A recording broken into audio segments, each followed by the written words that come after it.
تمام سعودی عرب سے فخر نیوز کے بیورو چیف کلیم عباس راؤ رپورٹ پیش کر رہے ہیں، جہاں پاکستان پیرنٹس گروپ کے زیر اہتمام الخبر کے معروف مقام سردار پیلس میں عالمی امن، جنگ بندی اور انسانیت کی فلاح کے حوالے سے ایک باوقار اور پروقار تقریب کا انعقاد کیا گیا، جس میں کمیونٹی کی نمایاں شخصیات اور معزز اراکین نے بھرپور شرکت کی۔ تقریب سے خطاب کرتے ہوئے سینئر وائس پریزیڈنٹ محمد افتخار احمد دین نے کہا کہ موجودہ عالمی حالات میں جہاں دنیا بے چینی، تنازعات اور جنگوں کا شکار ہے، وہاں پاکستان نے ایک ذمہ دار، سنجیدہ اور امن پسند ریاست کے طور پر نہایت مثبت اور مؤثر کردار ادا کیا ہے۔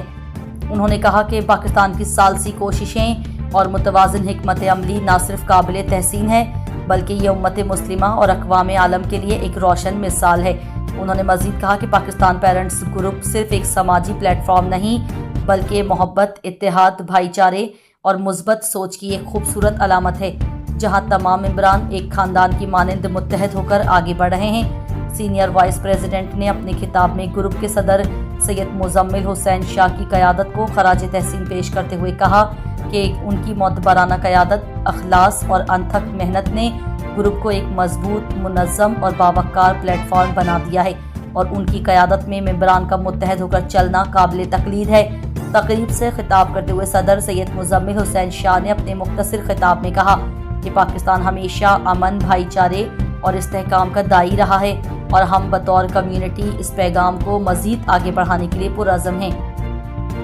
انہوں نے مزید کہا کہ پاکستان پیرنٹس گروپ کا اتحاد اور باہمی محبت ہی اس کی اصل طاقت ہے، اور ہم سب مل کر اس پلیٹ فارم کو مزید مضبوط بنائیں گے۔ اس موقع پر دیگر معزز ممبران نے بھی اپنے خیالات کا اظہار کرتے ہوئے عالمی امن، پاکستان کے مثبت کردار اور گروپ کے اتحاد و یگانگت کو سراہا۔ تقریب کے اختتام پر عالمی امن، پاکستان کی ترقی اور امت مسلمہ کے اتحاد کے لیے خصوصی دعائیں کی گئیں۔ شرکاء نے اس عزم کا اعادہ کیا کہ وہ ہمیشہ امن، محبت اور بھائی چارے کے فروغ میں اپنا مثبت کردار ادا کرتے رہیں گے۔